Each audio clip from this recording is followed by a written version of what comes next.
ओम नमः शिवाय। ओम नमः शिवाय। शिव हरि बच्चों, बोलो श्री कृष्ण भगवान की जय।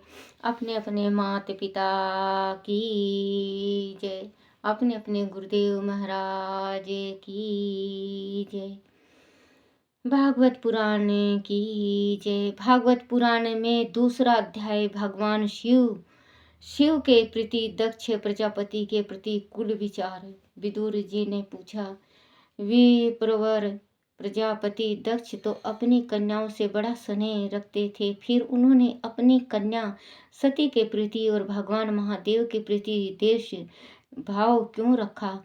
भगवान महादेव तो इस जगत के परम आराध्य देव हैं, फिर भला उनसे कोई वेर क्यों रखेगा? श्री मंत्रेय जी ने कहा, विदुर जी, एक बार दक्ष प्रजापति ने एक बड़ा यज्ञ किया था। उस यज्ञ में बड़े बड़े ऋषि मुनि देव गण अग्नि आयु और इंद्र आदि एकत्र हुए थे। उसी समय सभी सभा में सूर्य के समान अपनी तेज शिवता के अहंकार में भरा हुआ दक्ष प्रजापति राजसई वस्त्र में वहां आया। उसे देखकर ब्रह्मा जी और महादेव जी के अलावा सभी लोग उनके आदर सत्कार के लिए उठ खड़े हुए। सभी ने दक्ष प्रजापति को नमन किया, पर ब्रह्मा जी और भगवान शंकर ने उसे नमन तक नहीं किया। वह अपने स्थान पर ही बैठे रहे।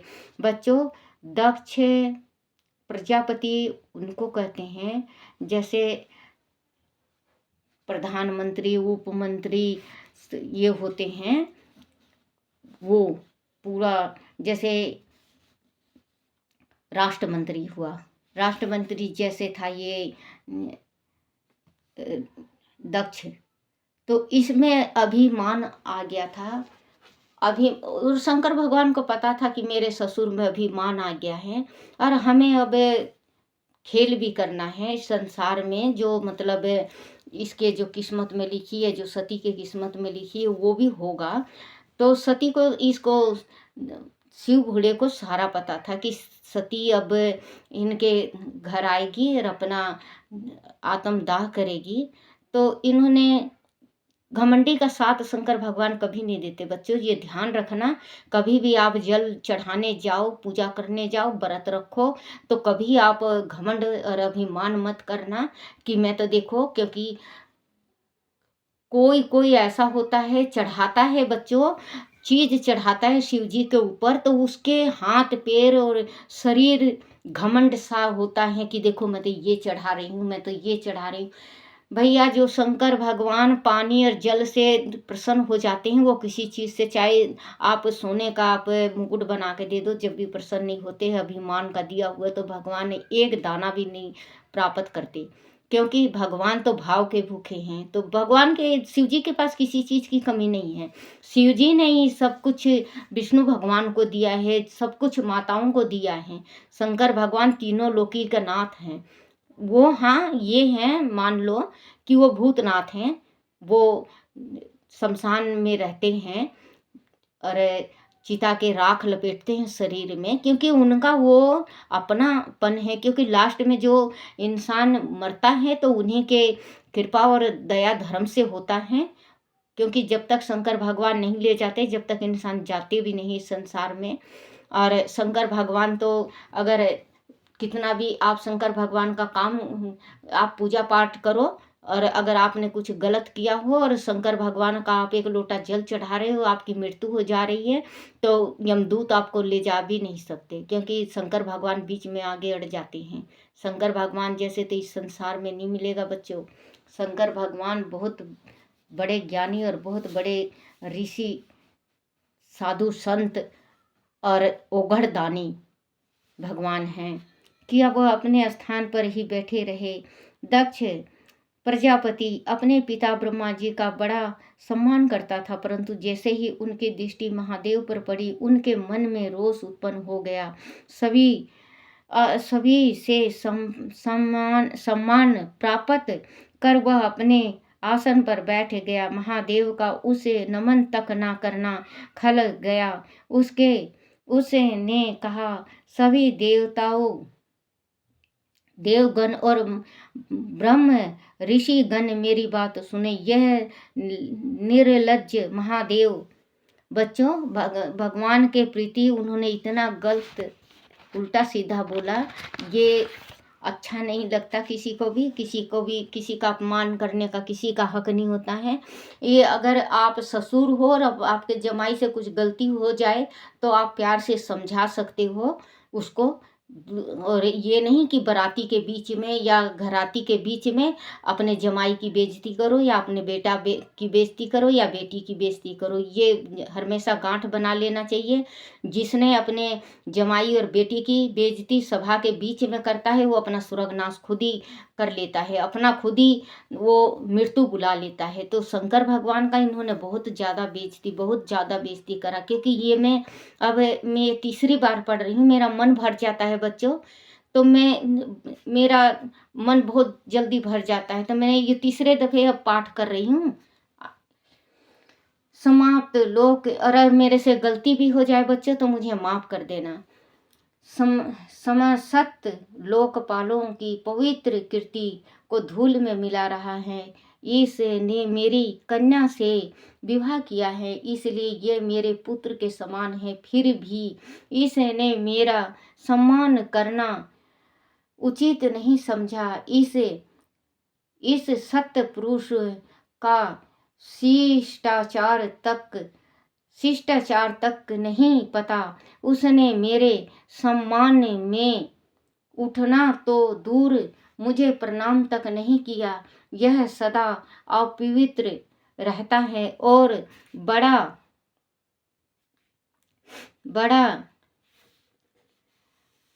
घमंडी है। यह शमशान में नंगा धड़ंगा घूमता रहता है। चिता की भस्म अपने शरीर में लपेटे रहता है। नरमुंडों की माला और अपवित्र हड्डियों को गले में डाले रहता है।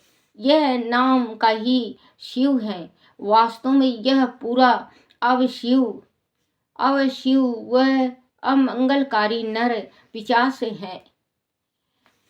पता नहीं कैसे मैंने पिता श्री ब्रह्मा जी के बहकावे में आकर इसके साथ अपनी कन्या ब्याह दी। मुझे इस बात का बड़ा दुख है।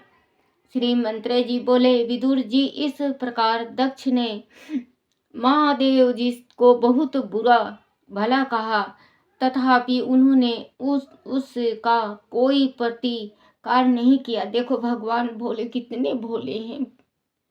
शिव भोले बच्चों देखो कितना भोले हैं। इतना ही इनके ससुर ने इतना सब कुछ कहा इनसे, लेकिन इन्होंने पलट के जवाब नहीं दिया, चुपचाप बैठे सुनते रहे, प्रतिकार नहीं किया। वह निश्चल भाव से बैठे रहे। इससे दक्ष का क्रोध और भी बढ़ गया। वह जल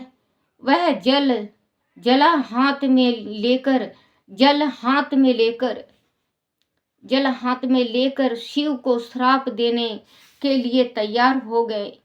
उसने कहा, यह महादेव देवताओं में बड़ा अधर्म है। इसने अब से इंद्र, उपेंद्र आदि देवताओं के साथ यज्ञ का भाग न मिले। महादेव को दक्ष द्वारा श्राप दिए जाने का वह पर उपस्थित सभासदों ने बड़ा विरोध किया, पर उसने किसी की नहीं सुनी। और वह, क्योंकि ये तो घमंड अभिमानी और घमंडी हो चुका था ना, भगवान को इसने बुरा भला कर दिया, नहीं सुने और वह से चला गया। जब महादेव जी शंकर जी के अनुनायी नंदीश्वर को दक्ष द्वारा किए गए श्राप का पता चला तो उसने क्रोध में भरकर श्राप दिया। दक्ष और यह ब्राह्मण जिन्होंने दक्ष के दुर्वचनों का अनुमोदन किया था, वह सभी इस मरण धर्म शरीर के द्वार जीवन मरण के चक्र में फंसे हुए तत्व ज्ञान को भूल जाएंगे और पशुओं के समान अपना जीवन व्यतीत करेंगे। देखो, नंदीश्वर ने, शिव जी के जो नंदी हैं, नंदी ने श्राप दिया। शिव भोले ने कुछ नहीं कहा। मेरे भोले कहते हैं, जब भी तो इनको भोले कहते हैं बच्चों, जब भी तो ये भोले भाले हैं। ये कभी गुस्सा नहीं करते, कभी नहीं करते। जिस टाइम ये गुस्सा करते हैं तो कोई इनको रोक भी नहीं सकता।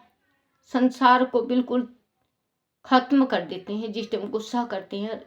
गुस्सा नहीं करते किसी के ऊपर।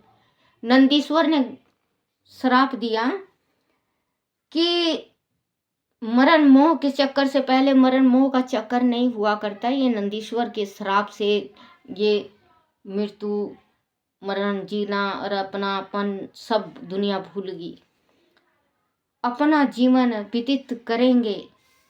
नंदीश्वर के श्राप को सुनकर ब्राह्मण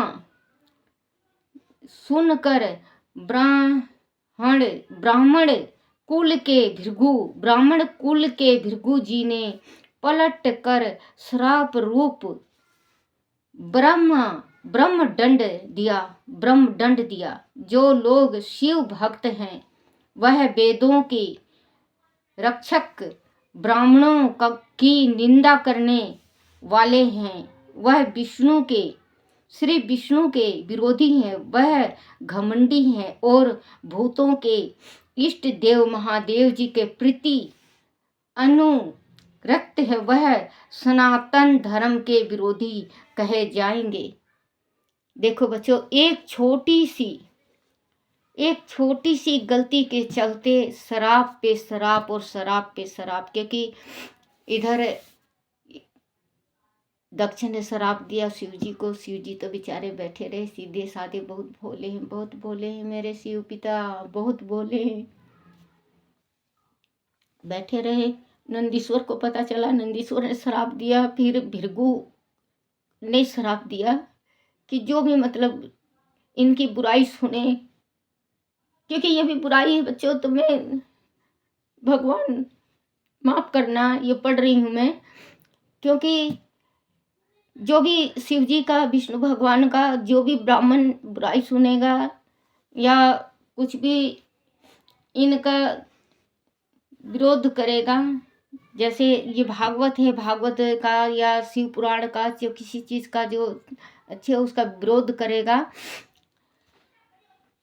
महादेव के प्रति अनुरक्त है, वह सनातन धर्म के विरोधी कहे जाएंगे। विदुर जी, इस प्रकार भृगु ऋषि के द्वारा श्राप दिए जाने पर भगवान शंकर कुछ घिन होकर वहां से अपने